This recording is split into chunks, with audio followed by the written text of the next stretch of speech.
আসসালামু আলাইকুম। আমি মহিউদ্দিন হোসেন সম্রাট, মিরপুর 11 থেকে আমি আসছি। আমি রামিসা হত্যার বিচার চাই। যে কালকে পল্লবী থানায় যে ঘটনা ঘটছে, আমার বোন রামিসার হত্যার যদি এই দেশে বিচার না হয়, তাহলে আমি এই দেশের প্রধানমন্ত্রী তারেক রহমানের কাছে আমার একটা অনুরোধ থাকবে, আপনারা কি হাতে চুরি বসে বসে রয়েছেন? আমাদের দেশে এত মব সৃষ্টি হচ্ছে, আমাদের ছোট বোনদের উপরে এত অত্যাচার নির্যাতন হচ্ছে। তাকে কালকে দর্শন করে তাকে গলা কেটে তার লাশ তার বেডের নিচে রাইখা দেয়, আর তার কল্লা বালতির ভিতরে রাইখা দেয়। অন্তর্বর্তীকালীন সরকার এবং জঙ্গি ইউনূস, সুদখোর ইউনূসের আমলে আপনারা দেখছেন অনেক মানুষ অত্যাচার নির্যাতন মবের হাতে শিকার হয়েছে, অনেক মানুষ বিনা কারণে জেল জুলুম খাটতে হয়েছে। তো আমরা এই বাংলাদেশের মানুষ কি হাতে বসে চুরি করে রয়েছি? যে এই কাণ্ডগুলো চলছে এই দেশে, এগুলা কি আপনারা দেখেন না?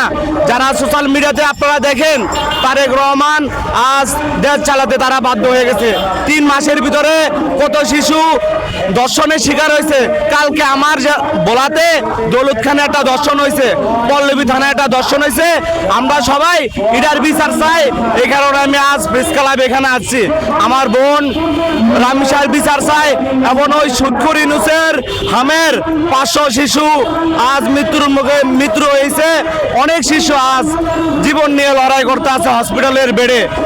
আমরা সবাই ঐক্যবদ্ধ হব, কেউ দল মত নির্বিশেষ করে আমরা এগুলার দিকে দেব। আমাদের দেশ যদি ধ্বংস হয়ে যায়, তাহলে আমরা কিভাবে বাঁচবো? আর আমাদের এই দেশে এত হত্যা, দর্শন, খুন হইতে আছে, ওড়ে গাড়ে ছিনতাই, এগুলার প্রতি কেউ আক্রোশের না নাই। প্রশাসন, কোনো দেশের কোনো নিরাপদ নাই, জাল মানের কোনো নিরাপদ নাই। প্রশাসন কি করতে আছে?